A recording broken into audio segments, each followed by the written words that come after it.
아침에 일어났을 때부터 기분이 이상했습니다.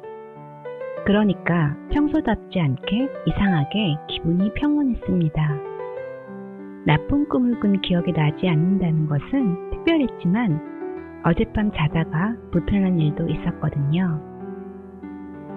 잠자리에 든 지 1시간쯤 지나서부터 폐부 깊숙한 곳에서부터 간지러움이 느껴지면서 자꾸만 기침이 났습니다. 얼마간은 기침을 참으며 잠을 청하려고 했지만 기침은 계속됐고 이러다가는 밤을 꼬박 새울 것 같았습니다. 같은 방에서 자고 있는 딸도 내 기침 소리에 결국 깰 것 같았습니다. 뭔가 조치를 취해야 한다 싶어서 잠결인 채로 머리를 굴려보니 이번에 새로 산 여름 이불을 처음으로 덮고 있다는 것이 생각났습니다. 사용하기 전에 한번 빨아야 했는지도 모를 일이었습니다. 인견에 알러지가 있는 것은 아닌데 뭔가 공정 과정에서 나와 안 맞는 화학적인 것이 섞여 있나 싶었습니다. 그래서 그 밤중에 눈을 반쯤만 뜬 채 이불을 걷어내고 이불장에 있는 방에 가서 다른 이불을 꺼내와서 펼치고 다시 잠을 청하는데 자다가 깨서인지 강한 두통이 왔습니다. 이런 두통은 자다가 중간에 깨면 잘 일어나는 거라 대수롭게 여기지 않고 어떻게 하든 잠만 들면 해결될 일이어서 걱정하지도 약을 먹지도 않았습니다. 다행히 더 이상 기침이 나지 않았고 아침까지 잤습니다.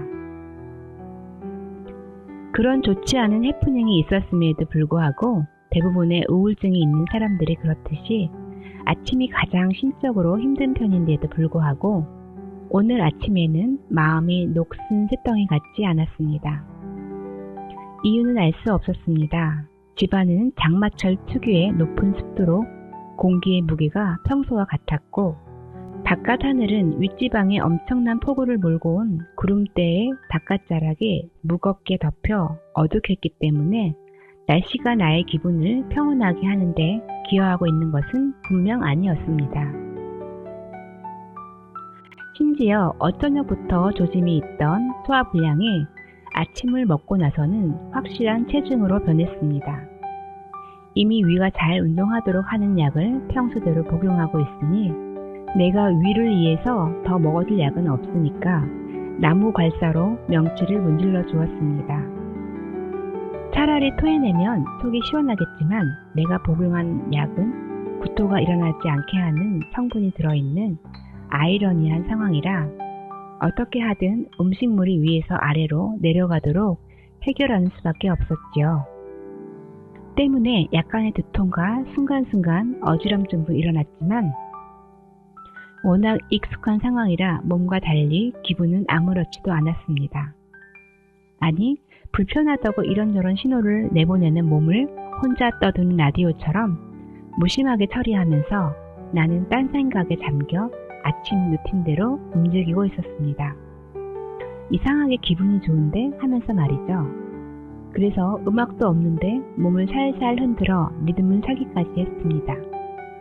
너무 오래 이런저런 몸의 불편함을 겪다 보니 이제 몸이 뭐라고 해도 또 그러나 보다 하고 해탈의 경지로 가고 있나 봅니다. 아침을 차리느라 싱크대 앞에서 서서 왔다 갔다 하는데 문득 고등학교 국어 교과서에 나왔던 것 같은 안튼 신학귀에 우리를 슬프게 하는 것들이 떠올랐습니다. 교과서의 페이지를 몇 페이지에 가득 채웠던 슬프게 하는 일들의 나열 중에 몇 가지가 떠오르기도 했습니다. 이처럼 아름다운 글이나 시들은 정작 선생님들은 가볍게 다루고 넘어가곤 했는데 입시에 출제가 될 가능성이 아주 희박하다는 이유에서였지요. 평소라면 나는 그 슬프게 하는 몇 가지 이유들이 떠오르면 금방 동화되어서 울컥하고 눈시울이 뜨거워졌을 겁니다. 그런데 오늘은 정반대로 우리를 기분 좋게 하는 것들이란 제목으로 몇 페이지라도 채울 만큼 여러 가지 일들을 나열하고 싶은 충동이 일어났습니다. 마음이 이상하리만큼 평온했던 것입니다. 하도 여기저기서 많이 보고 들어서 지긋지긋하기까지 한 감사하기라는 마음이 좋아지게 하는 방법이 오늘은 아무 노력 없이 자동으로 일어났습니다. 예전에 심리치료 방법으로 매일 감사 일기를 쓰려고 했을 때 노트를 펴고 딱 3가지만 그날 일어났던 일에 대해 감사한 것을 쓰자 했습니다. 그런데 볼펜을 들고 가만히 하루를 돌아보아도 감사라는 따뜻한 감정이 일어난 어떤 이벤트가 도무지 떠오르지 않았습니다. 하지만 뭐라도 자꾸 쓰다 보면 마침내 진짜로 감사하는 마음이 생기고 기분이 나아지는 날이 오지 않을까 하고 얼마간 더 해보았지만 점점 나를 억지로 몰아간다는 기분만 더 심해져서 감사일기 쓰기를 그만두었지요. 그 후엔 일상 중 어느 순간에 문득문득 생각하는 버릇이 생겼습니다. 따뜻한 커피향이 퍼지는 냄새를 맡을 때, 에스프레소가 입안에 남기는 깊은 여운을 느끼고 있을 때, 꽃들이 예쁠 때, 하늘의 구름이 멋질 때, 바람이 싱그러울 때, 딸이 유난히 예뻐 보일 때, 걸을 때, 그때마다 생각했지요. 다른 사람들은 이럴 때 감사하는 마음을 느낄까? 아니, 최소한 무거운 마음이 구름처럼 가벼워질까?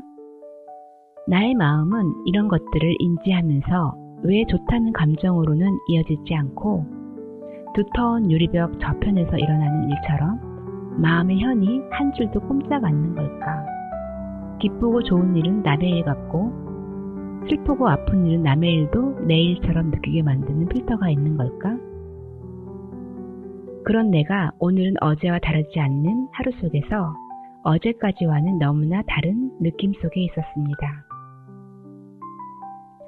침대에서 나와서 침구를 정리하면서 여름 이불의 까슬한 느낌이 가슴속까지 쏙 들어와서 미묘한 즐거운 진동을 알 듯 모를 듯 일으켰을 때부터였겠죠. 아침마다 먹는 삶은 달걀은 한 번에 여러 개 삶아서 냉장고에 넣어두기 때문에 차가울 수밖에 없어서 그 냉기가 싫은 나는 머그에다가 삶은 달걀 2개를 넣고 전기포트로 끓인 뜨거운 물을 부어 적당히 따뜻해지게 두곤 합니다. 그래서 이런저런 아침 식사를 위한 세팅을 한 뒤 마지막에 따뜻해진 달걀을 꺼내 종지에 하나씩 옮겨 담지요. 늘 하는 일입니다. 그런데 오늘은 달걀이 빠지지 않게 머그를 기울여 물을 따라내고 딱 기분 좋게 따뜻해진 달걀을 손으로 잡는 순간 그 좋은 느낌이 또 가슴속으로 쏙 들어오는 겁니다. 오늘은 하루 종일 그랬습니다. 이웃집 담벼락 아래에 한 뼘 너비의 좁다란 화전에 채송화가 한 송이 빨갛게 핀 것도 가슴으로 쏙 들어왔고 집안일을 하는 중에 내가 숨을 들이쉬고 내쉴 때의 공기의 흐름이 인식될 만큼 마음이 번잡하지 않고 여유롭게 비어있다는 것이 좋았고 다 마른 아사면 손수건을 정성스레 각을 잡아 접어 서랍안 제자리에 넣는 움직임이 좋았습니다. 나는 하루 동안 자주 내 발바닥으로 내 몸무게를 느꼈고 손과 피부에 닿는 많은 자잘하고 큰 감각들이 들어오는 것과 무엇보다도 청각적인 감각들이 좋았습니다. 내가 움직이기 때문에 일어나는 소리는 무엇이든 좋았습니다. 약간 삐걱대는 마룻바닥 소리부터 수도꼭지를 틀자 힘싼 물살이 스테인리스 싱크 바닥을 후두두 치는 소리나 머그를 식탁에 내려놓을 때 나는 톡 하는 소리, 세탁기 문을 열고 닫는 소리 등등등 생활소음이라고 부르기에는 미안한 온갖 소리에 귀가 열려 있었습니다. 그렇게 하루를 보내며 도대체 오늘은 왜 이렇게 특별한가 돌아보았습니다. 그때 플레이했던 유튜브에서 그라운딩이라는 단어가 들렸습니다. 아, 그렇구나. 내가 하루 종일 그라운딩을 했구나. 불안이 극심할 때 재빨리 하면 어느 정도 도움이 되는 방법입니다. 물론 내가 불안하구나 라는 것을 어느 정도 객관화해야 해볼 수 있습니다. 눈에 보이는 사물 5가지를 의도적으로 이름을 부르며 인식하고 5가지 소리를 찾아보고 손으로 더듬어 5가지 물건을 만지며 피부 감각을 경험해 보는 것입니다. 불안이라는 소용돌이에 확 휘말려 들어가 버리면 이 방법이 생각나지 않지만 불쑥 불안이 일어나는 초반에 나의 상황을 인지해서 바로 이 행동을 하면 제법 도움이 되곤 했습니다. 그런데 이것을 심리치료로 그라운딩이라고 하는 줄은 몰랐네요. 평소에 이 감각들을 인식하려고 알아차릴 때마다 했던 것이 이제 자동 모드로 넘어오나 봅니다. 그런데 그라운딩이라는 것이 위파사나를 참 많이 닮은 것 같지 않나요? 어쩌면 짧지 않은 세월 동안 부단히 노력하면서 나도 모르게 내면의 변화가 꾸준히 일어나고 있었나 봅니다. 그래서 높다랗게 버티고 있는 댐이 눈치채지 못하게 녹아내리면서 1mm라도 낮아지면 드디어 물이 이쪽으로 넘쳐 들어오는 그 순간이 오늘 일어났는지도 모릅니다. 춥고 괴롭고 외롭고 불안한 구역에 갇힌 나에게 반대편으로 구분되어 있던 것들이 드디어 넘쳐 흘러들어오기 시작하는 날이었나 봅니다. 내일 다시 예전처럼 무겁고 힘들고 버겁게 꽉 찬 머리와 마음으로 지내게 될지도 모릅니다. 그래도 괜찮습니다. 한번 구멍이 난 템은 결국은 터져나가기 마련이라는 것을 알고 있으니까요. 오늘의 평온하고 감사한 온도를 내가 기억하고 있으니까요. 오늘은 여기까지입니다. 우리 또 만나요.